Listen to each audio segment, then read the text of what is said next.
to just be heard. Yeah, you remind me of, yeah. You remind me of, yeah.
안녕하세요. 리랩스TV의 랩보스입니다. 랩보스가 관리인이 됐습니다. 에? 관리인이 뭐냐고요? 관리사무소장이냐고요? 그래서 오늘 이 시간을 준비했는데 제 사무실이 있는 빌딩에 제가 어떻게 뭐 추천을 받아서 이제 관리인이 됐는데 이 관리인이 도대체 뭔지 좀 생소한 개념이거든요. 뭐 알면은 쉬운데 일단 관리사무소장하고 헷갈려 하시는 분들이 계셔가지고 설명하는 영상을 한번 만들어 봤습니다. 한번 살펴보시죠. 자, 이거는 이게 서울 출처는 서울특별시 집합건물 법령 해설집인데 상가 오피스텔 소규모 아파트 당신만 모르는 법 이야기라는 제목의 홍보용 책자입니다. 근데 이게 너무 사파도 너무 이쁘고 너무 잘 돼 있어서 여기에 있는 자료를 발췌를 했습니다. 자, 살펴볼게요. 자, 우선 집합건물에 대해서 알아봐야 되겠죠. 집합건물.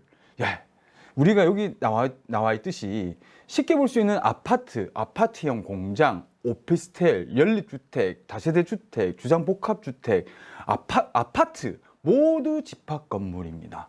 그런데 이 집합건물 중에 이제 이 집합건물은 집합건물법에 적용을 받습니다. 이 집합건물법은 집합건물의 소유 및 관리에 관한 법률이 정식 명칭인데요. 줄여서 집합건물법으로 통용되고 있습니다. 이 집합건물법은 150세대 이상 또는 뭐 300세대 이상의 대단지 아파트일 경우에는 집합건물법하고 별도로 공동주택관리법도 적용을 받습니다. 그러니까 두 개 다 중복해서 적용을 받는 거죠. 그런데 제가 있는 이 오피스 빌딩 같은 경우에는 이제 그 주거용 건물이 아니기 때문에 집합건물법에만 적용을 받습니다. 자, 일단 관리단, 관리인, 관리위원회, 관리사무소장 이 개념이 잘 몰라요. 그래서 여기 이제 뭐 등장인물을 보면 일단 구분 소유자. 구분 소유자는 뭐 빌딩 같은 경우에 분양받은 수분양자겠죠. 분양받으신 분들 이제 소유자 되시는데 이 구분 소유자가 일단 관리단에 속하게 됩니다. 그러니까 지금 관리단은 집합건물법상의 구분 소유자가 되면 어떤 별도의 절차 없이 당연하게 관리단에 속하게 되는 겁니다. 자, 그렇게만 이해하시고요. 그 다음에 이 점유자가 당연히 있죠. 이 점유자는 제한적으로 관리단에 속하게 됩니다. 즉 제한적이라는 말이 뭐냐면 수분양자의 구분 소유자의 위임을 받았을 경우에 이 관리단에 소속이 돼서 의사를 표현할 수 있어요. 거기까지만 설명을 드릴게요. 그 다음에 관리인이 나오죠. 이 관리인은 건물의 관리 업무를 수행하기 위해서 선임된 관리단 대표라고 보시면 됩니다. 아까 말씀드렸죠. 이 관리단은 구분 소유자들의 어떤 법상 단양에 설립되는데 이 구분 소유자들이 투표에 의해 가지고 뭐 과반수 이상 득표를 할 경우에 이 관리인을 대표로 둘 수 있습니다. 즉 관리인은 관리단 대표로서 뭐 또는 입주자 대표라고도 생각하시는 게 편하실 수 있어요. 그 다음에 이 관리사무소장은 이 관리인이 이제 이 관리 업무를 직접 할 수 없으니까 보통 위탁을 하거든요. 관리업체 어떤 명칭이 좀 그런데 일단 관리업체한테 이렇게 관리 업무를 위탁해서 관리하게끔 합니다. 따라서 이제 당연하게 비용을 주겠죠. 관리 비용을 주겠죠. 그래서 그 관리 업체의 대표가 관리사무소장인 거고요. 그래서 뭐 상하관계를 놓기는 좀 어렵지만 이 관리인이 관리사무소장을 두는 겁니다.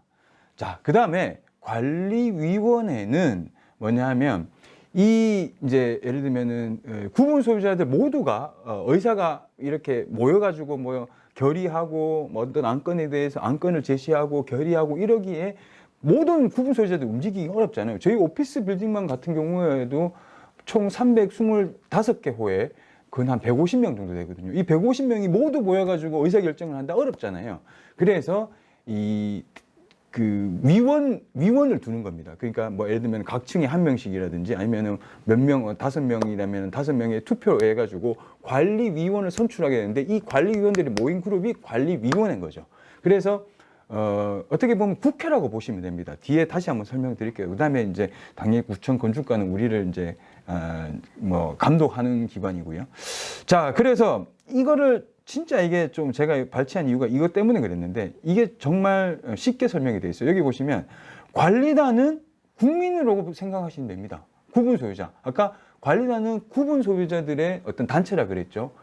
그 다음에 어떤 뭐라 그럴까 어떤 의사표시가 없어도 당연하게 그냥 자기는 하기 싫어도 당연하게 속하게 되는 이 관리단. 우리가 대한민국에 태어나가지고 나는 대한민국 국민이 아니다 못하잖아요. 그런 것처럼 이 관리단은 국민이라 보시면 되고요.